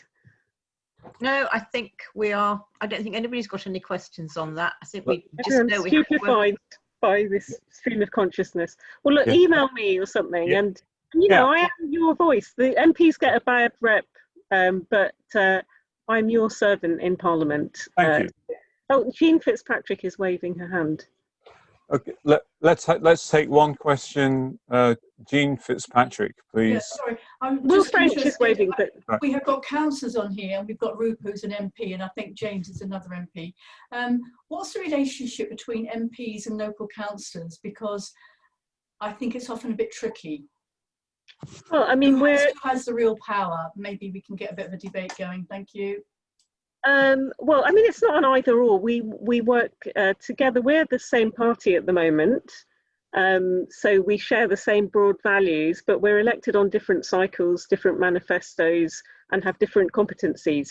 So if someone emails in that they're being deported, that's me that can sort of have a word with Dominic Raab or whatever, or Priti Patel or whoever. But if it's your bins, then it's your councillor. I mean, on housing, we're talking about housing and planning, really. Thanks. Yeah, well, when people email me stuff about the planning committee, I don't have a vote on the planning committee. I can try and sort of influence them. I'm a citizen like you, but we all have broad political objectives. But yeah, we're on different cycles and we have different sort of competencies. So they deal with local government, and, you know, we deal with Brexit. Are we going to war? That sort of thing. But where could you step in and help on a particular planning matter? Yeah, as I say, as a citizen, I've made my voice heard on 9 to 42 the Broadway. So that was going to, because I'm a big fan of suburbia, I'm a product of it. And I thought the suburban landscape would have been destroyed by that. That was in the end reversed, wasn't it? That didn't happen. I've got council. I know there's councillors on here who'll be annoyed with what I'm about to say. The building on the green space in Castlebar Road, I objected to that, and I lobbied the Mayor of London. That got reversed. So I mean, but I mean, in reality, I think I'm a voice amongst others. Maybe it carries a bit of weight because I'm an important person, but I mean, ultimately, the decision is not mine. Okay, thank you. Thank you very much. So, you know, let's support the suburbs a bit more than they have been traditionally. So, got 3 more sessions to get through. I'm going to bring up Will French now, who's going to talk about 2 separate things, but probably taking no more than 10 or 12 minutes to do both of them. Will, does that sound a fair shake? I'm probably going to take even less time, actually. I want to share a screen with you. And so you're, well, just while you're doing that, you're going to be talking about the planning white paper. That's right. And separately the draft climate and ecology emergency strategy consultation from the council. It's really just a couple of, it's no more than updates on those 2 things. And I'm just looking to see, sorry, how to share my screen here, which I hope I'm doing now. Can you see that? No. Oh dear. We'll all get it right by the 3rd wave. We'll learn share screen. Yeah. Okay. I can't.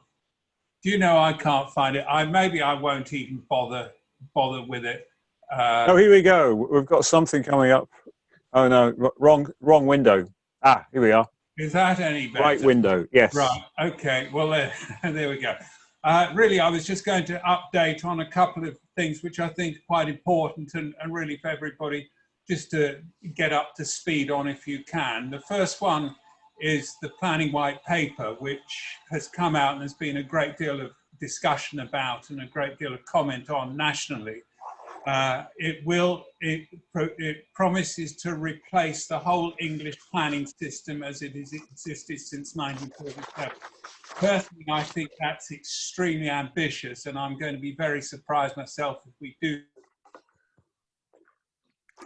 such changes, because much of what's in it is actually untested, and it's a set of ideas. The white paper's got 3 what it calls pillars, and I think it's important to understand really what the main aims that they're talking about. First pillar really is the really substantial one, and they want a new approach to planning overall. And really what that is saying is that they're reverting actually back to the Labour government's Planning Act in 2004, which was giving a much stronger role for local plans.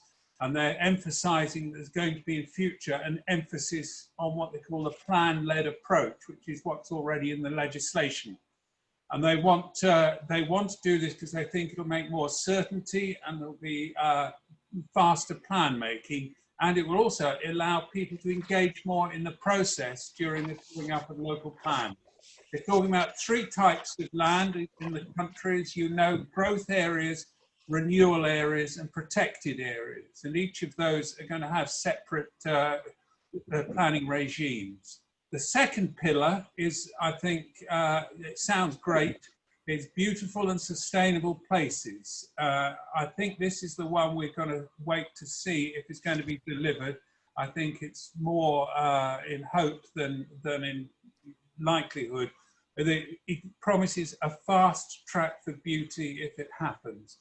And the third broad area is more and better funding for infrastructure through a new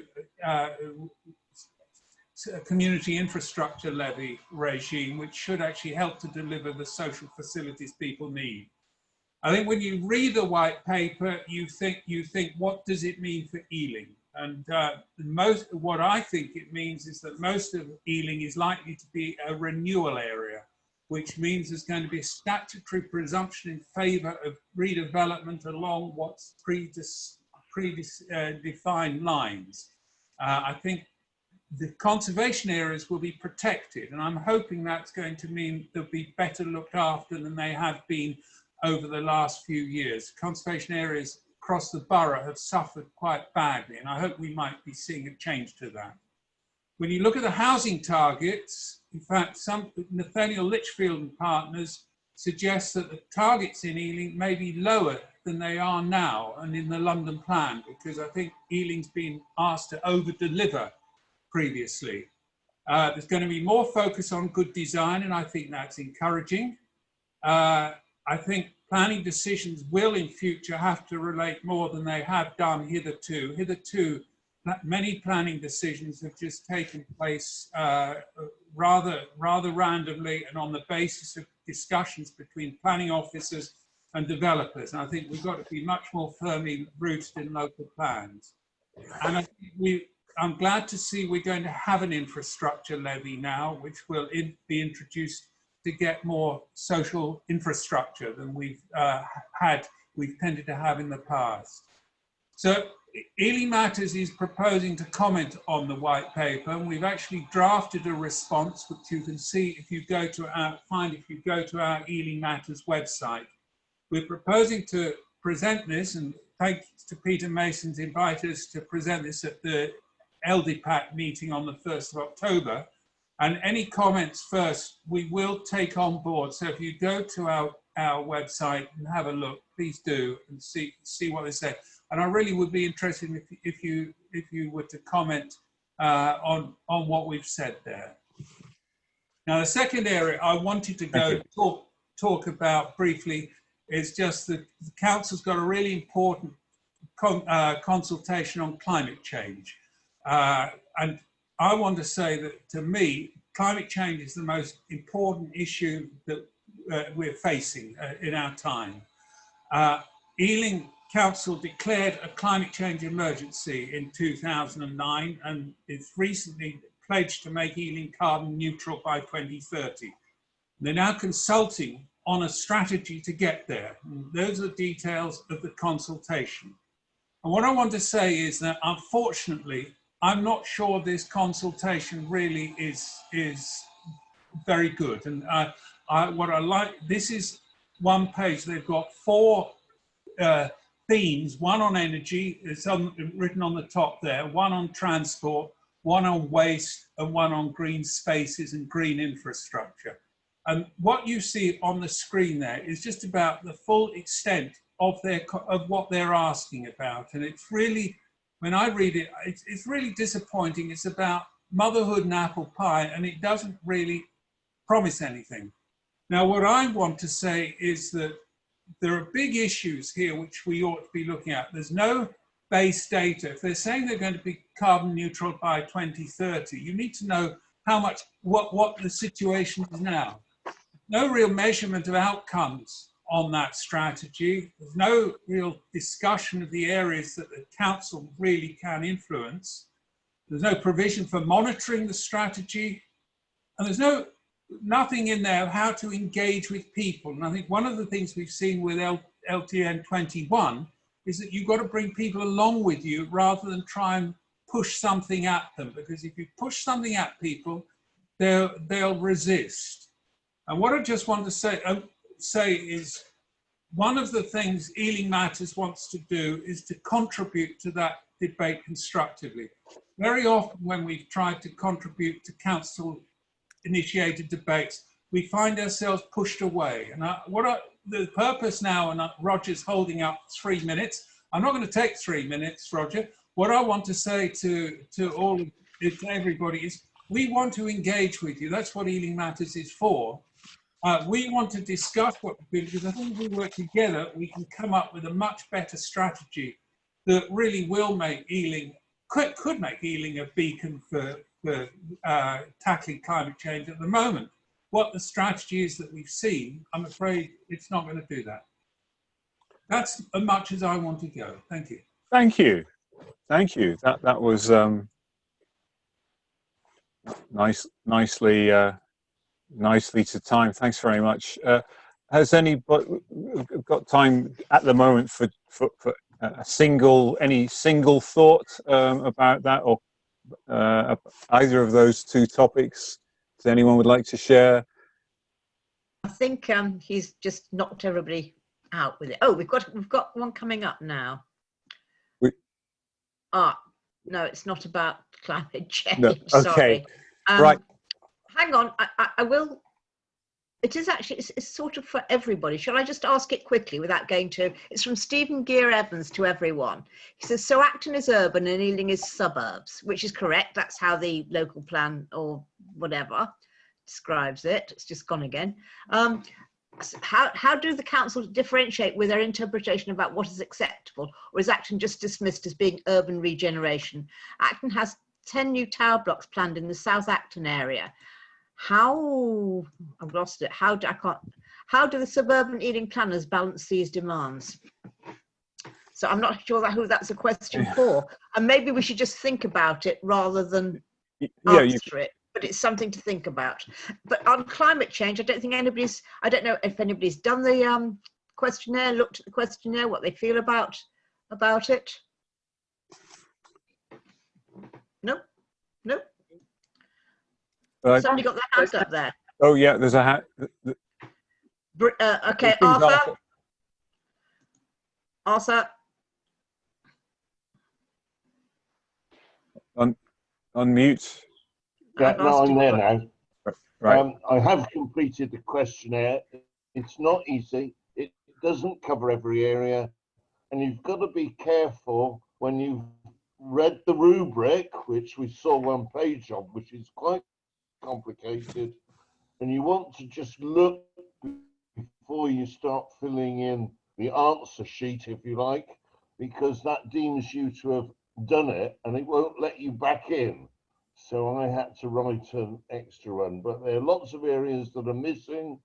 Demolition is one of my problems because each brick that's thrown away is 2.4 kilowatt hours. You know, so really I live in a very green house because it's 100 years old. Nothing much has been added to it. The energy cost to build it was 100 years and there's no new costs. It can be adapted to 2 flats. It could possibly be adapted to 1 flat and 2 bed sits. There's no reason to knock down lots of houses. And if we could go back 60 years to South Acton, all those little terraces could have been quickly rebuilt. They were called slums at the time and make perfectly adaptable homes for lots and lots of people at similar densities as we're getting now. But we've actually gone through one enormous demolition, which is an energy throwaway, a rebuild, which was an energy throwaway, and now we're going through our second demolition and rebuild, which is another energy throwaway. No one would do that. They might do it with their Sunday best suit, but they wouldn't do it with houses because of the energy. But that's what's happening. It's terrible. Thank you. Thanks. Okay, so final speaker, I'm going to call up Kay Garmison from Ealing Matters, who'll provide an update on the local plan. In fact, she'll includes, I'm sure she'll explain what LD PAC is. In fact, I think the chair of LD PAC has been on the call, Peter Mason. He's in the, thank you. Peter's in the bottom right-hand corner of the screen. So, Kay, are you ready to start? I can't see you on the screen. Kay Garmison, are you unmuted? Yeah. Yes. Can I share screen? Yeah, if you know the secret green thing at the bottom, yes. Okay. Excellent. Okay. You'll be relieved to know that I've scripted this, so it will go faster. Well, thanks, Roger, and hello, everybody. Following our meeting on the 23rd of July, where you had the opportunity to ask questions in broad terms about the local plan, I just want to brief you on its preparation and some work that Ealing Matters has been doing to make it easier to get involved, well, we hope. I'm not sure how much people on this call know about the local development plan. I'll call it the LDP from now on. That also saves time. So apologies to the old hands while I summarise for everybody else. The LDP comprises the detailed planning policies that will shape the borough over the next 20 years. Just to indicate the significance of that, many of the developments that are causing so much anger now are on sites that were already identified 7 years ago in the existing plan. So Manor Road, Hastings Road, North Acton, Southall and others. The LDP deals with local policies not already covered by national policy or the London plan. These policies, the local ones, should not conflict though with those at national or local level, or regional level, sorry. LDPs are supposed to be reviewed every 5 years, which makes ours, adopted in 2012, out of date. So a new plan is in development. Crucially, the council is statutorily obliged to consult with residents of the borough in its development. So why should you get involved? It's a very good question. What's the point? Going back to the old plan, I think it's true to say that a lot of people put a lot of effort into contributing their views, but ended up feeling that their work was unappreciated. The council is statutorily obliged to report back annually on the plan and whether and to what extent its policies are being delivered. However, it has failed to do this since 2013-14, and we're waiting for the missing 6 years' worth of data that's supposed to be available this month. Without any monitoring, the plan has become outdated, so now it's ignored by council and developers alike. That said, the council has to have an up-to-date plan. What we as residents need is for more of us to make our views known. With our council, silence is taken to mean approval. As Ealing Matters, we think that the process being followed to develop the new plan is actually much better than before, so we do want to give it a try. An additional but crucial factor is the planning white paper that Will's already described. This reasserts the role of local development plans over piecemeal planning decisions. So now's a very good time to have our say. How's the plan being developed? Looking at the process, the planning department will produce a draft LDP for consultation. This will be based around an analysis of current data about the borough, the so-called evidence base. All of the data that make up the evidence base are put before the fetchingly titled Local Development Plan Advisory Committee, or LDPAC, a committee of 7 councillors reflecting the political makeup of the council. These meetings are public and individuals can register to speak if they want to. They're also probably the best source of information about the LDP and its progress.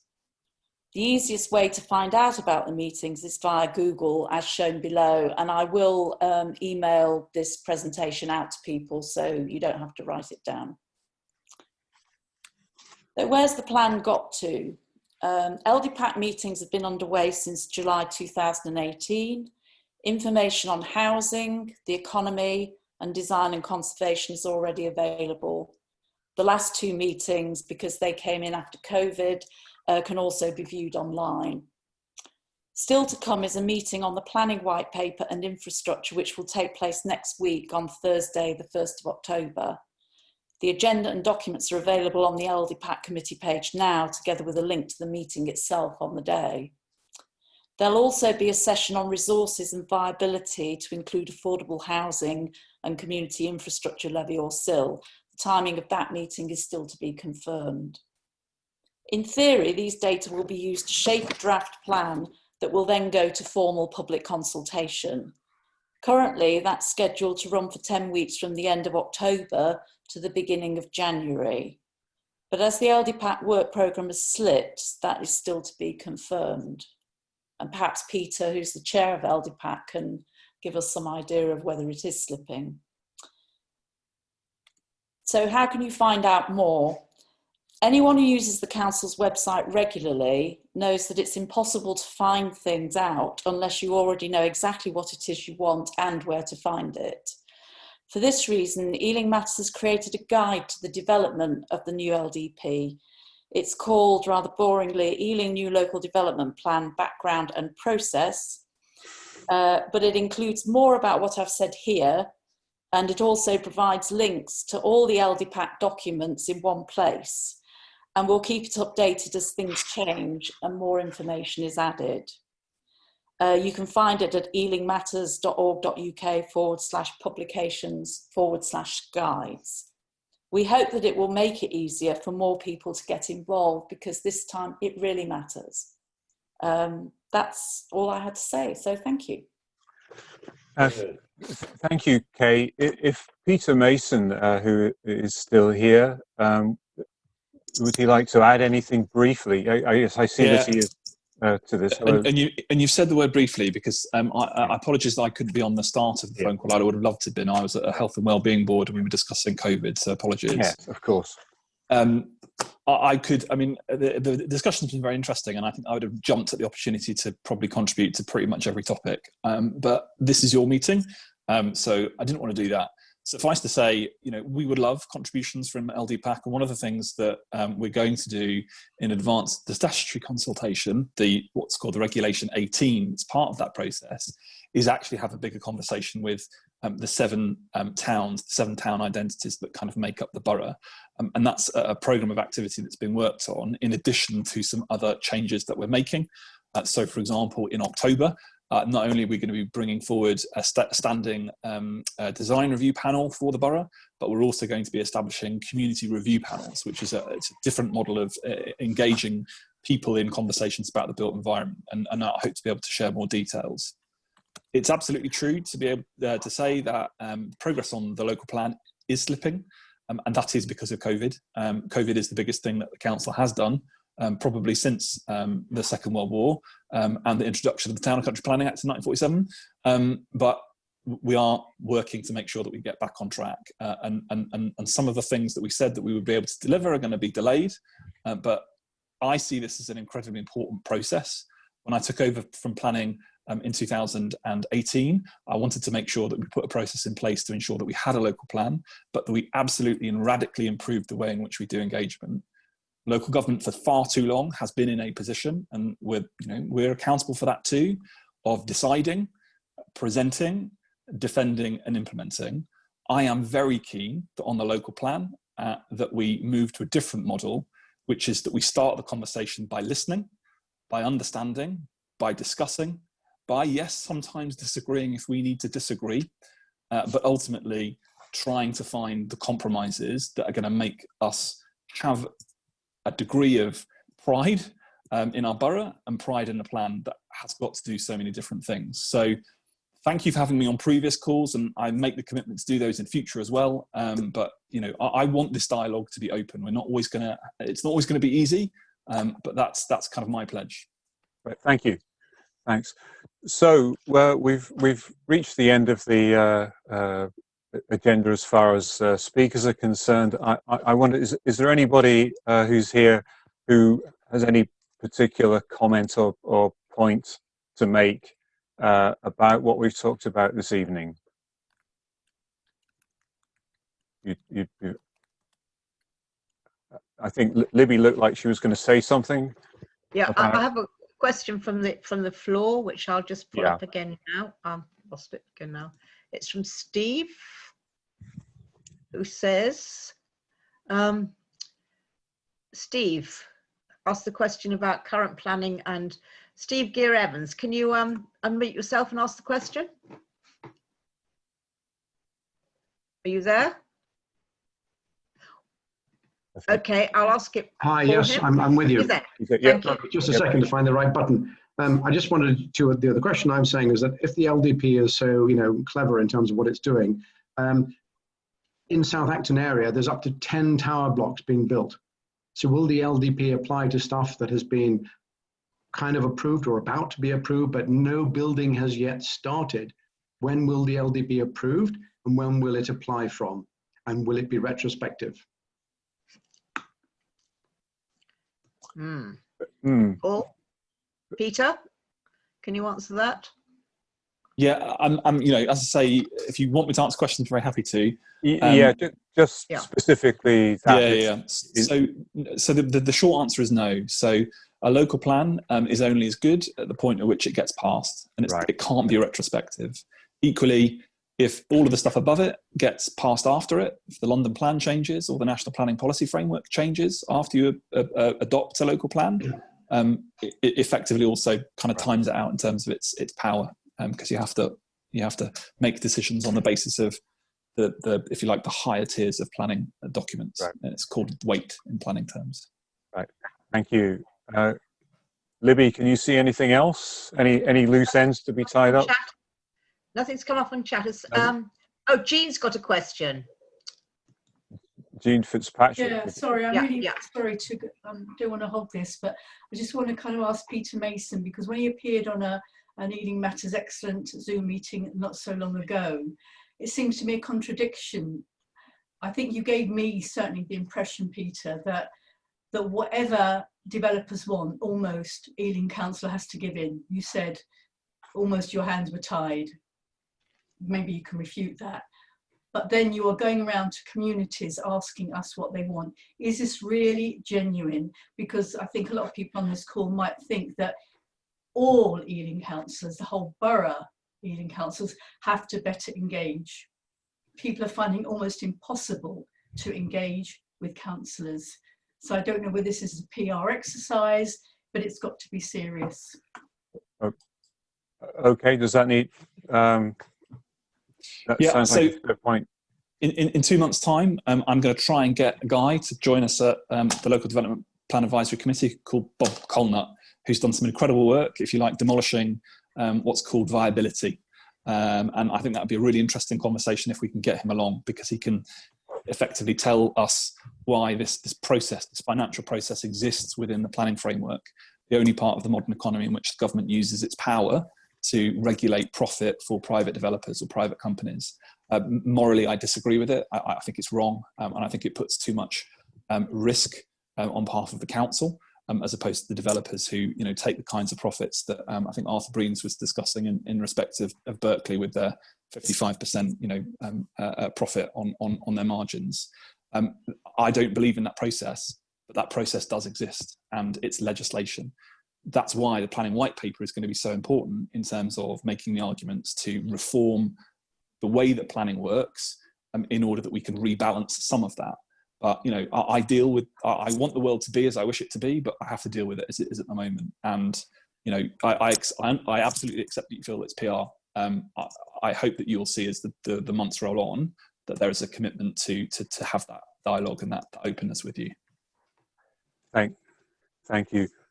I think we might be just about done, Libby. Can't see any other hands up. Right. Well, look, thank you for the nearly 70. Oh, so we've got two participants. Paul, you wanted to say something? Yeah. Okay. Paul, unmute, please. Yeah, I just wanted to say some first of all about white paper.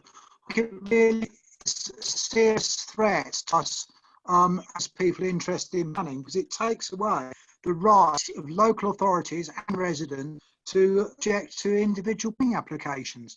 It's really absolutely extraordinary backward step, and I think that we should oppose it. I'd also like to draw to your attention the fact that there's another consultation going on, which is linked to the local plan. It's called Changing the Current Planning System. And then you've got 1 more week to run. This has got 4 proposed refer to them. One is getting the planning to the permission principle rating to major developments up to 150 dwellings. So now you can agree the principle, and then detail like the housing tenure, who's going to be able to live there, comes after the permission has fundamentally been issued. It's really problematic and be opposed. The other thing they're proposing to do is suspend the affordable housing requirement and smaller development up to 40 to 50 homes. As we'll be aware, it's up to 10 homes at the moment. So it is really bad stuff. And I think I hope that people will be aware of it and stick in objections. Right. Thank you. Thanks. Right. Libby, you've... Yeah, there was just, I sorry, think James has something quickly to say. James, if you could just say James, something. a final word, please. Well, I'm just so disappointed. I mean, the thing is, yes, we have all this about development, but for me, you know, I love the greenery. Where when I moved to Greenford, I always loved it. It is Greenford, and it's very green. You know, I used to walk along to Gurnell, go use the swimming pool, and you know, I like the fact that there's so many plants. We had the Capitol Ring built not far away. The Brent, you know, and for the council just to you know, just to sort of agree to some major development that's been sort of put on hold. I'm not that hopeful of, you know, and it is a flood, as far as I know, it's a flood, you know, floodplain, and then to have plans to do away with that space, you know, and right in that spot, they're going to build massive development there, right on the A40 and the Argyle Road. I mean, it's preposterous. I mean, there's no other way to describe it. Right. So let's hope it stays where it, you know, it doesn't ever come to fruition. And I've got the other James Guest as well. Quick, so thank you. Sorry about that. Yeah, sorry. Quick question. Trying to get everybody else in. Right. So a final word, please. Sorry. James Guest. James Guest. I'm unmuted. Yeah. Yes, we can hear you. Please go ahead. Thank you. It's a quick question. The local development advisory group did look in quite a lot of detail at conservation areas, but they only make up a small geographic proportion of the residential neighbourhoods. Could somebody please sort of just flag up the importance of character and context studies of the other residential neighbourhoods, the great sways? I'm thinking I live in Northfield, South Ealing, where we've got very homogeneous residential neighbourhoods, and new development needs to be seen within the context of that. And at present, I don't think it's entirely clear how much energy the council is going to put or resource into documenting the character and context of these residential neighbourhoods which are situated outside the conservation areas. I don't know that it can be fully answered tonight, but if that could be picked up and taken forward, because I don't think it's really had much presence on the committee that Peter chairs. Right, thanks. And so the next meeting of that committee, which Kay mentioned, I think, when is that? 1st of October. That's the meeting on the 1st of October. Okay, well that could be a date for many of the people who've been on this call. Okay, thanks very much. Thank you to all the speakers. Thank you to the people who asked questions and made point.